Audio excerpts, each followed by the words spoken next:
jurisprudensi Mahkamah Agung secara tegas melarang hakim pra-peradilan untuk melampaui kewenangannya dengan memeriksa materi pokok perkara, menguji pertimbangan hukum hakim di persidangan lain, maupun mengadili sengketa tata cara administrasi penuntutan di luar objek yang diatur undang-undang.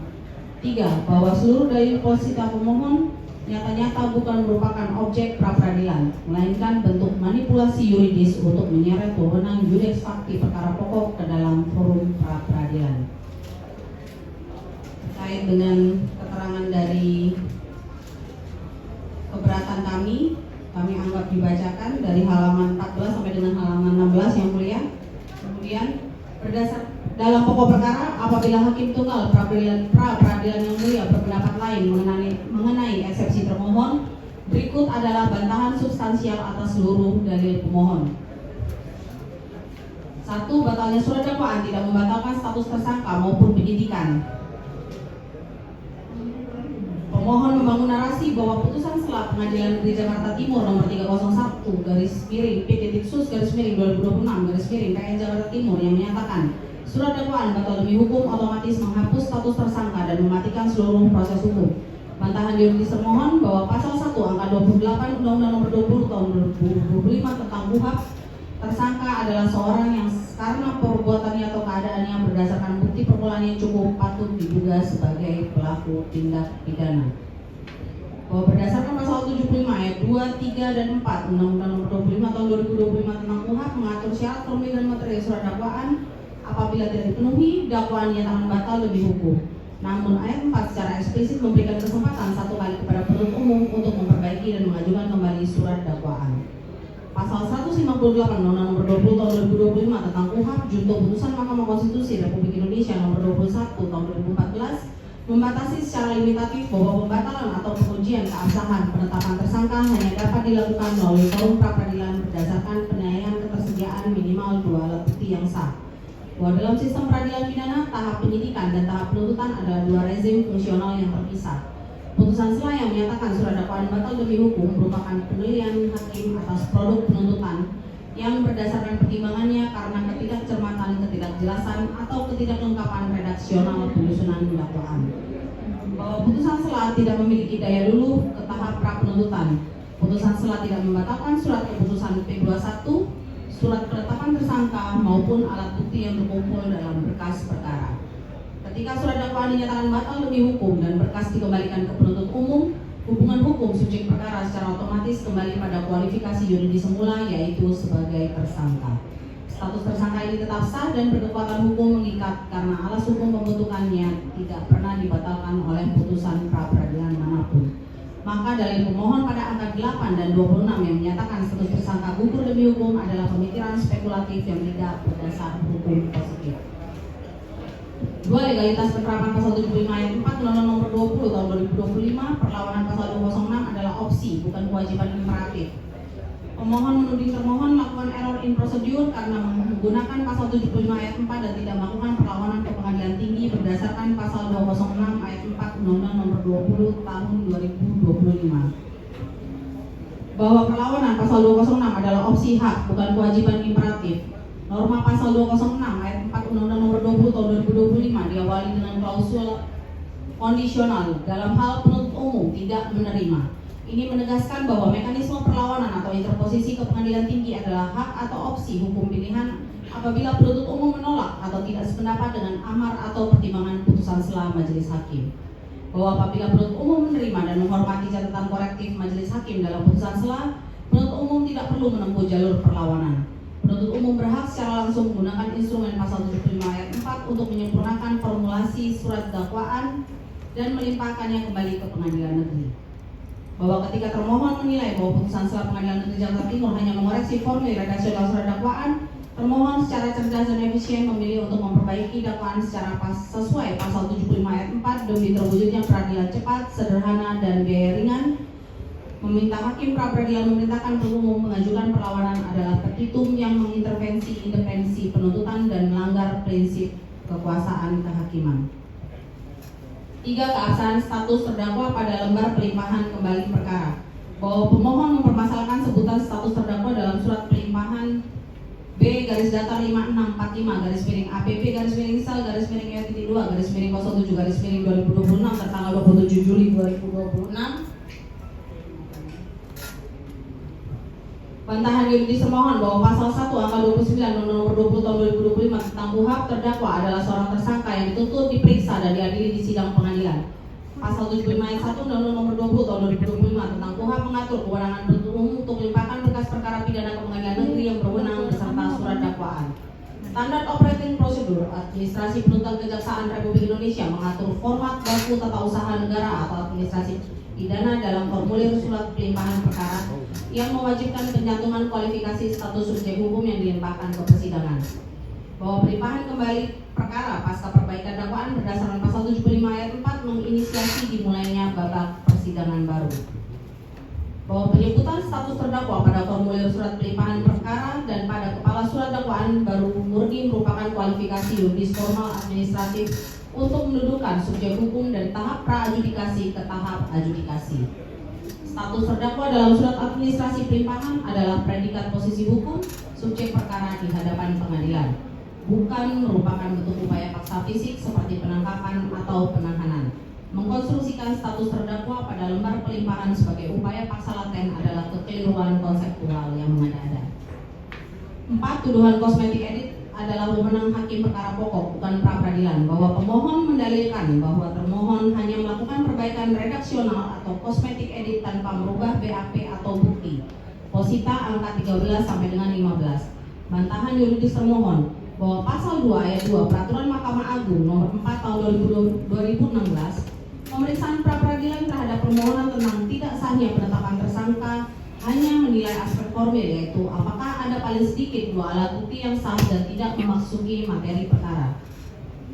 Selanjutnya pasal 158 nomor 25 tahun 2025 tentang KUHP membatasi objek pra-peradilan hanya pada keabsahan formil, penangkapan, penahanan, penghentian penyidikan atau penuntutan, penetapan tersangka, penggeledahan, dan penyitaan. Pasal 4 ayat 2 Undang-Undang nomor 48 tahun 2009 tentang kekuasaan kehakiman, prinsip peradilan dilakukan dengan sederhana, cepat, dan biaya ringan. Bahwa penilaian apakah perbaikan surat dakwaan yang dilakukan penuntut umum tergolong perbaikan substansial material atau sekedar perbaikan redaksional merupakan pengujian atas isi, kecermatan, dan kualitas substansi surat dakwaan. Bahwa Perma nomor 4 tahun 2016 secara tegas melarang hakim pra-peradilan menilai materi pokok perkara, surat dakwaan adalah bagian tak terpisahkan dari materi pokok perkara. Berdasarkan Peraturan Mahkamah Agung Perma nomor 4 tahun 2016, hakim pra-peradilan dilarang keras menguji dan menilai materi substansi surat dakwaan. Pemohon memiliki ruang hukum yang dijamin undang-undang untuk mengajukan eksepsi atau keberatan baru di hadapan Majelis Hakim Pengadilan Negeri Jakarta Timur saat sidang perkara pokok dibuka kembali. Menarik perdebatan materi dakwaan ke forum pra-peradilan adalah bentuk pelanggaran terhadap batasan wewenang pra-peradilan. 3 Romawi kesimpulan dan petitum. Yang Mulia Hakim Tunggal pra-peradilan, tim advokat atau kuasa pemohon yang kami hormati, hadirin sidang pra-peradilan yang kami hormati. Termohon memohon agar Yang Mulia Hakim pra-peradilan menerima dan mengabulkan eksepsi termohon secara menyeluruh berdasarkan 4 pilar hukum mutlak, yaitu 1. Kompetensi absolut. Penerbitan surat pelimpahan perkara nomor B5645 garis miring APB garis miring sel garis miring E.2 garis miring 07 garis miring 2026 dan penggunaan pasal 75 ayat 4 Undang-Undang nomor 20 tahun 2025 tentang KUHP murni merupakan tindakan administrasi penuntutan di bawah asas dominus litis, bukan tindakan upaya paksa maupun penghentian penuntutan. 2. Permohonan gugur secara ipso iure. Berdasarkan asas hukum acara pidana, junto putusan MKRI nomor 102 garis miring tahun 2015, seketika perkara pokok dilimpahkan ke pengadilan negeri, permohonan pra-peradilan dihukum gugur karena termohon telah melimpahkan kembali perkara akuo ke PN Jakarta Timur pada tanggal 27 Juli 2026 sebelum permohonan pra-peradilan didaftarkan pada 3 Agustus 2026 dan telah ditetapkan hari sidang pokok perkara pada hari Kamis tanggal 6 Agustus 2026. Maka secara ipso iure perkara pra-peradilan ini telah kehilangan objek. 3. Permohonan kabur. Pemohon mencampur adukan antara batalnya surat dakwaan dengan batalnya status tersangka atau penyidikan, serta mengaburkan ranah pra-adjudikasi dengan adjudikasi, sehingga permohonan pemohon menjadi tidak jelas, kontradiktif, dan kabur. 4. Tuntutan penuntut umum termohon agar hakim memutus eksepsi kompetensi absolut di awal melalui putusan sela atau penetapan memiliki dasar hukum konstruksi, doktrinal, dan jurisprudensi sebagai berikut. A. Asas peradilan cepat, sederhana, dan biaya ringan. B. Penerapan analogi pasal 156 ayat 1 KUHP lama dan pasal 206 ayat 1 Undang-Undang Nomor 20 Tahun 2025 tentang KUHP baru. C.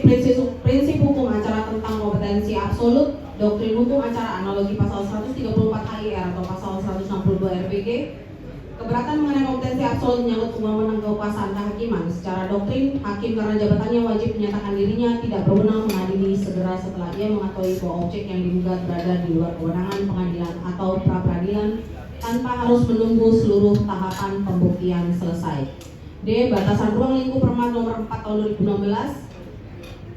Pasal 2 dan pasal 4 Perma Nomor 4 Tahun 2016 tentang larangan peninjauan kembali dan objek pra-peradilan. Perma ini menegaskan bahwa hakim pra-peradilan dilarang menguji materi pokok perkara. Jika pemohon memaksakan menguji materi pokok perkara, penuntut umum mendasarkan penggunaan putusan sela agar hakim langsung menghentikan persidangan karena adanya aturan tegas dari Mahkamah Agung yang melarang pemeriksaan tersebut. Apabila hakim tunggal pra-peradilan berpendapat lain mengenai eksepsi, berikut rangkuman bantahan substansional termohon atas pokok perkara. 1. Batalnya dakwaan tidak membatalkan status tersangka. Putusan sela Pengadilan Negeri Jakarta Timur nomor 301/P.Sus/2026/PN Jaktim hanya membatalkan formulasi redaksional dakwaan, bukan membatalkan berkas hasil penyidikan, surat penetapan tersangka atau alat bukti. Secara hukum acara, status pemohon secara otomatis kembali menjadi tersangka yang sah. 2. Legalitas penerapan pasal 75 ayat 4 Undang-Undang Nomor 20 Tahun 2025. Pasal 206 ayat 4 Undang-Undang Nomor 20 Tahun 2025 merupakan opsi perlawanan ke pengadilan tinggi jika penuntut umum menolak putusan sela. Karena termohon menerima dan menghormati catatan majelis hakim, termohon menggunakan haknya berdasarkan pasal 75 ayat 4 Undang-Undang Nomor 20 Tahun 2025 tentang KUHP untuk memperbaiki dakwaan satu kali dan melimpahkannya kembali. Langkah ini 100% sah dan legal. 3. Keabsahan status terdakwa pada surat pelimpahan. Sesuai pasal 1 angka 29 Undang Nomor 20 Tahun 2025, pelimpahan perkara merupakan awal proses penuntutan baru. Penyebutan status terdakwa pada formulir pelimpahan adalah kualifikasi formal administrasi penuntutan guna menyerahkan subjek hukum ke persidangan, bukan bentuk upaya paksa atau pelanggaran HAM. 4. Tuduhan kosmetik edit dilarang diuji di pra-peradilan. Pengujian apakah perbaikan dakwaan bersifat material atau sekedar perbaikan redaksional merupakan substansi pembuktian perkara pokok. Berdasarkan Perma Nomor 4 Tahun 2016, hakim pra-peradilan dilarang keras menguji materi substansi surat dakwaan. Berdasarkan seluruh fakta hukum, landasan Undang-Undang Nomor 25 Tahun 2025 tentang KUHP, doktrin dan jurisprudensi serta analisis yuridis di atas, termohon memohon kepada Yang Mulia Hakim Tunggal Pra-Peradilan Pengadilan Negeri Jakarta Selatan yang memeriksa dan mengadili perkara akuo untuk memberikan putusan sebagai berikut. 1 Romawi dalam eksepsi. A. Menerima dan mengabulkan seluruh eksepsi termohon. B. Memutus terlebih dahulu eksepsi kompetensi absolut melalui putusan sela atau penetapan sebelum melanjutkan pemeriksaan pembuktian. C. Menyatakan Pengadilan Negeri Jakarta Selatan CQ Hakim Pra-Peradilan tidak berwenang secara absolut untuk memeriksa dan mengadili permohonan pra-peradilan yang diajukan oleh pemohon. D. Menyatakan permohonan pra-peradilan pemohon gugur demi hukum atau setidak-tidaknya menyatakan permohonan pra-peradilan pemohon tidak dapat diterima. 2 Romawi dalam pokok perkara. A. Menolak permohonan pra-peradilan pemohon untuk seluruhnya. B. Menyatakan tindakan termohon dalam menerbitkan surat pelimpahan perkara nomor B-Datar 5645-EO-2-07-2026 tertanggal 27 Juli 2026 berdasarkan pasal 75 ayat 4 Undang-Undang Nomor 20 Tahun 2025 adalah sah dan memiliki kekuatan hukum mengikat. C. Menyatakan status hukum pemohon sebagai tersangka yang dilimpahkan kembali menjadi terdakwa adalah sah demi hukum. D. Membebankan biaya perkara kepada pemohon. Subsidiar apabila hakim tunggal pra-peradilan berpendapat lain